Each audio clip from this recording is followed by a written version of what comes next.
Welcome to Black But Not Blue. I have great news. I think that DEI is dead in Utah, which is fantastic news. We still have to wait for the governor to sign the bill, but early on in the legislation session, a bill came through that would get rid of DEI. Now, this is something that I'm very happy about because as a Black woman, I don't want to be viewed as less. And that's what this DEI stuff does. It tries to say that certain people just aren't as good as other people, and you have to hand things to them without basing promotions or scholarships or anything like that on merit. And I think that's so damaging to minorities. It's so damaging. So I'm really glad that we're getting rid of that. But they're not just getting rid of it. They're doing something great, which they're saying, hey, you know what? We're going to expand this type of program to say, hey, it's an equal opportunities initiative. So instead of just saying, hey, you know what? We only help minorities or certain minorities. They're saying, hey, you know what? We're going to take those DEI offices at universities and turn them into student success centers, which makes a lot more sense, which I'm pretty sure we had something like that when I was in college, where if you were having issues of any kind, if you needed therapy, if you needed tutoring, if you were short on cash, there was a center that you could go to and you could get assistance. Anybody could go. It wasn't just limited to certain minorities or anything like that. So that's what Utah is doing instead of having this like discriminatory situation. So, of course, the complaint is that people of color are underrepresented in positions, and that's true. But then again, we do have fewer people of color than we do white people. So I think that that's natural to happen. And also some of it is going to have to do with choices that you make in life or wants and desires as well.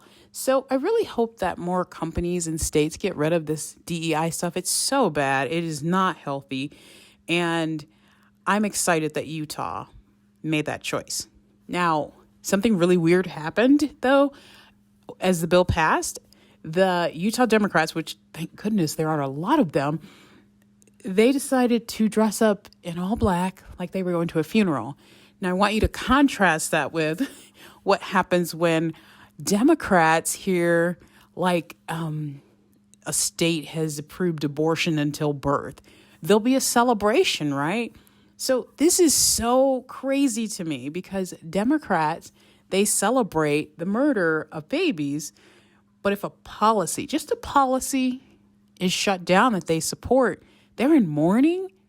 So for them, these policies are more important than people. And it was bizarre, really bizarre. And I couldn't watch the full video of them speaking about why they were, in mourning and wearing black and all that stuff, because I was embarrassed for them. And I feel bad for them. I was like really embarrassed for them. I was like, ooh, that looks so bad. And I knew it was going to be national news. And of course, there were lots of people making fun of it because it was really disturbing. The second bill that I think is helping us return to reality is the so-called bathroom bill. Now, this is a bill that comes from a place of, hey, we need to do something because things are happening that are making women uncomfortable. So one representative, she said that she heard a story from a constituent who said that their 8-year-old daughter was in a bathroom in like a rec center or something, and a man was in there. So when a complaint was lodged, they were told, well, he says he's trans, so he can be in there. This is very disturbing. Then there was another incident where there was a lady, she was working out, and she comes out of the shower in a towel. She's in the women's dressing room. And there's she said, a very tall man standing there, and it, disturbed her. So just imagine you're a woman. You just got through working out. You're in a shower. You feel like you're in a safe place where, you can get out of the shower in your towel and you can get dressed and everything, because it's just going to be a bunch of other women in there. And when you get out of the shower, there's a big man standing there. What are his intentions? You have no idea when you first see him. You don't know what's going to happen. So I can imagine how, scary that would be. And imagine being an 8-year-old girl and you're in a locker room and who knows, maybe you're changing your clothes, you're using the bathroom, whatever, and you come out and there's a big man there. I mean, this doesn't make any sense. So Utah is doing the smart thing, and they're passing a bill. Well, they passed a bill that has some regulation in it, which if we're going to have this issue where there are men who say that they're women and women who say that they're men, but it doesn't match reality, we have to have some common sense practices. And I think what this bill does is just good common sense. So in public buildings, like a school or government building or whatever, you will have your men's room, your women's room, and then you'll have single occupancy bathrooms. If you don't feel comfortable using the bathroom that corresponds with your gender, then you can go use the single occupancy bathroom. And I think that that's a great solution.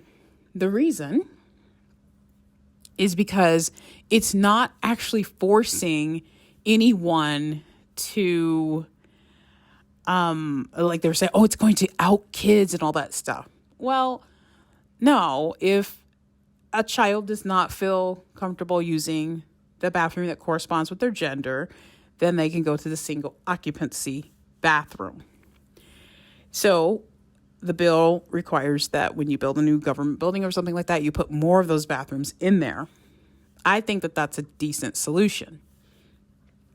Now, another troubling thing that also made national news and is making the rounds, there's a picture that the Salt Lake Tribune, which is a very left-leaning paper, I was surprised they put this up. I'm like, do they not know how bad this looks?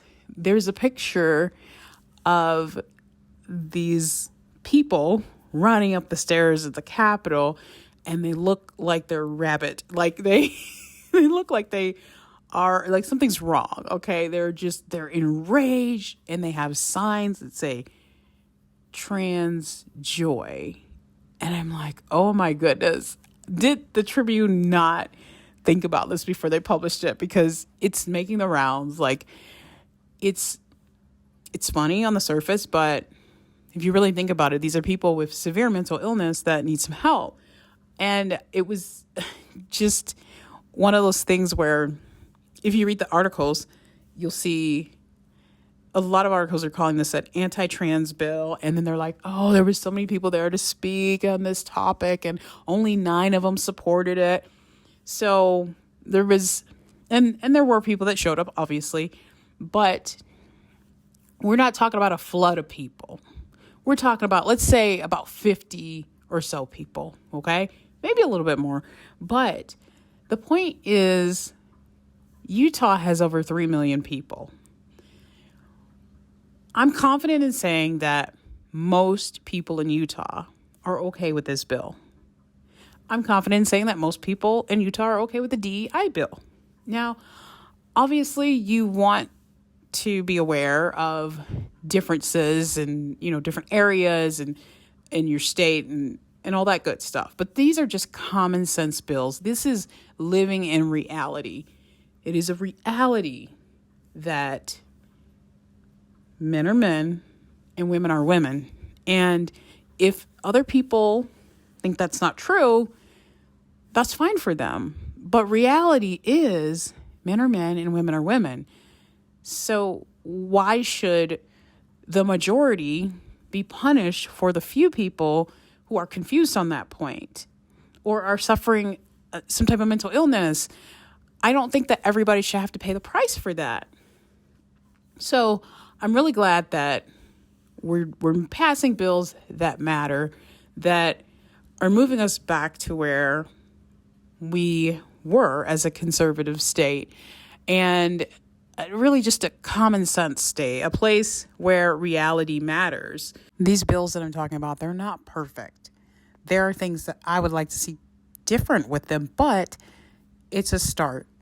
And it makes me really proud to live in Utah. And I'm excited to see what else the legislators have in store for us this session.